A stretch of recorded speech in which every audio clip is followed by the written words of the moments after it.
I don't feel, I still have a feeling that I'm not 100% free if journalists still continue to, you know, to be detained in Sostenia Detention Center.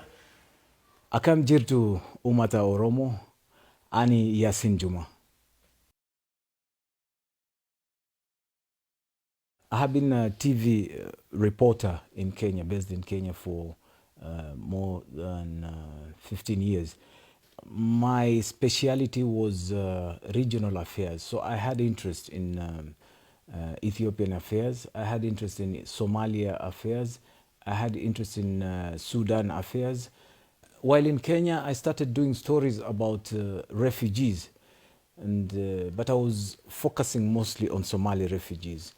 One day I was in Isli, and I asked one of the friends who was hosting me in Isli, who are these Ethiopians who I see here in Isli? My question was, why would Ethiopians be seeking refugee status in Kenya? I was used to Somalis, I had covered Somalia, but these were new people. My assumption was Ethiopia is a country at peace, and why are they doing here? So the restaurant owner explained to me just why the Oromos are in Kenya, and I got to understand, because my assumption was that I think the Ethiopians are in Kenya because of economic reasons. Then I understood about the Oromo people. I understood that the Oromos are related to our own sub-tribes of Oromo, like Orma, like Borana, Gabra, and others. Then I got, I developed interest on the Oromo community in Kenya, that is. Then now they got to, invite me, for example, during the World Refugee Day, I would go and cover and do the story for NTV. Then we became close with time. I understood them, they could trust me.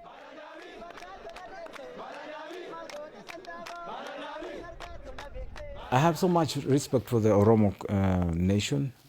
You see, there are also borders, because I am a journalist and I know what lines to cross, not to cross, but our relationship has been good.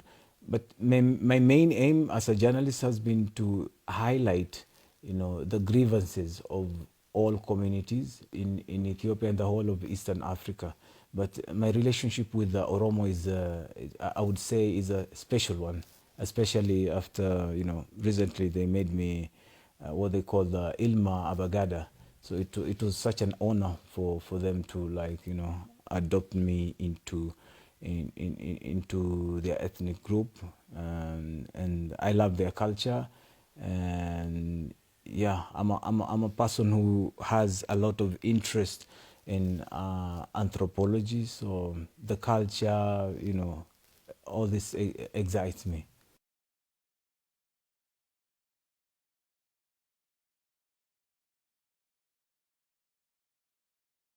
What triggered my interest to do this story was the killings that took place in Turbi in Marsabit, Kenya.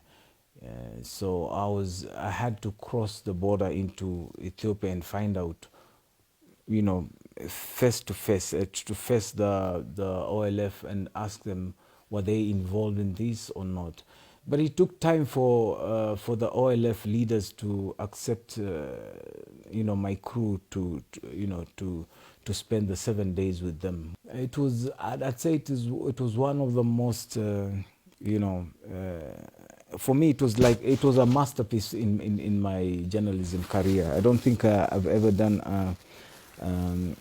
what I see as a powerful documentary like Inside Rebel Territories. The characters were very strong, but most important, it was a documentary that was supposed to, put it to the world that there is a struggle that has been going on in Ethiopia, which many people are not aware of. That was one of the main issues of that documentary.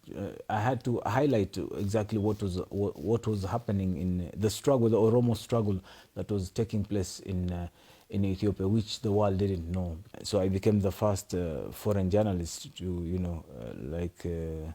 cover this armed struggle of the Oromo people.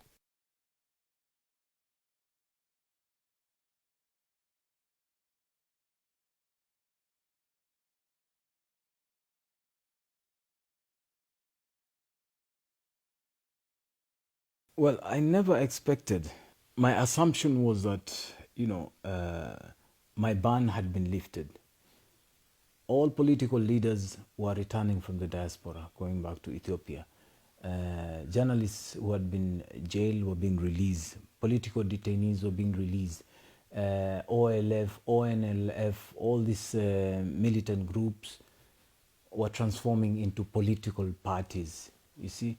So there was change. When Abiy came in 2018, there were reforms that we saw. So it is these reforms that attracted me and many others, I'm sure, to say, hey, I think it's time to go back after 10 years of my ban. I think it's time, or it's safe enough for me to go back to Ethiopia and do a follow-up of the changes. Actually, the reason why I went to Ethiopia was, to follow up on these changes. The charges that I was facing were quite serious. The proposed charge, just to be clear, because I was not charged. Number one charge was that I was involved in, I blocked the funeral procession of the slain musician Hachaluu Hundessa. They claim that, when his body was being taken to Ambo for burial, I was part of some group who, blocked the funeral procession. I was also accused of planning to, assassinate ruling party officials. I was also accused of being part of killing an Oromia police officer at the Oromia Cultural Center. Charges look like it's a blanket charges because I'm with others who are being charged. So the judges asked the prosecutors to be specific. Then later on, they alleged that I was what they say a satellite hacker, whatever that means. I didn't really understand what is, and that I'm leaking confidential government information to some foreign countries, and that I had I had spy bases in Awade, Diradawa, Adama, and I can't remember the last place. Then this happened to be all the places where my company Hon24 is doing documentaries for OBN, which is a government affiliated TV station, on e-learning. And my work was only to cover as a documentary what exactly this project was. And I'm not an IT expert.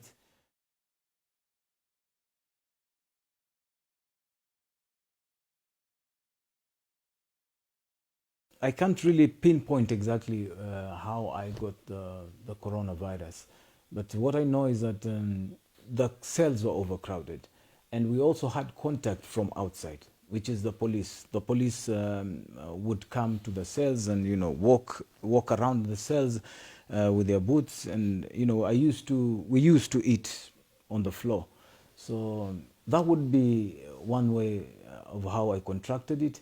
And the other way would be one of the inmates, spread it, because we were sharing everything. We were sharing the sanitary. Like the person who first got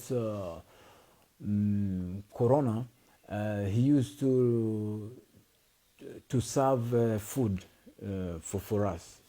So I can imagine just how many people were in contact with him. So in the end, 68 people were found to be COVID-19 plus.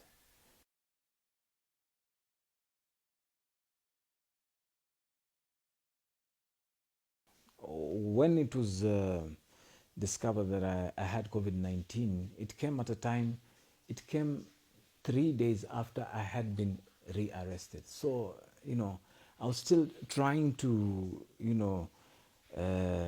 get over the fact that I had been rearrested because the court had given us a bail, and I paid the bail, the 3,000 birr. Then I went out. Then I was literally kidnapped by six men and got myself back. So I was still, getting over all this. It was an event that really, affected me psychologically. Then all of a sudden, I'm being told that I'm COVID-19 positive. I had to deal with two different things at the same time. I was a bit confused, and I really got depressed for a while. It took me like maybe a week before I started coming back to some form of normalcy. I felt I'm innocent. The court found me innocent. I mean, there was no evidence against me. Then I'm literally kidnapped. I'm being forced to to be in this detention. Then I have COVID. I don't know how it's going to end, because it's a 50-50 thing. I might die here. I don't know. It was really tough for me.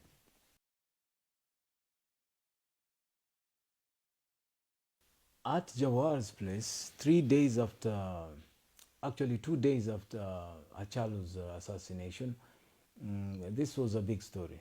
So Jawar has been arrested, and other political leaders have been arrested. So I got calls from international news agencies that had interest to do a follow-up story on Jawar's arrest, which includes an interview with the families of Jawar Mohammed. So beside that, also rights organizations, Amnesty International and Human Rights Organization, which wanted to know exactly what was happening. And I went there to do an interview on the family, which I did, and which was aired and published. That is exactly the reason why I was at Jawar's place. Mr. Speaker, the arrest of Mr. Yassin Juma was malicious, was offensive. Yassin Juma was not clearly told the offense that he committed. It's not just the arrest and the release. We can't celebrate the release of Yassin Juma on the face of it.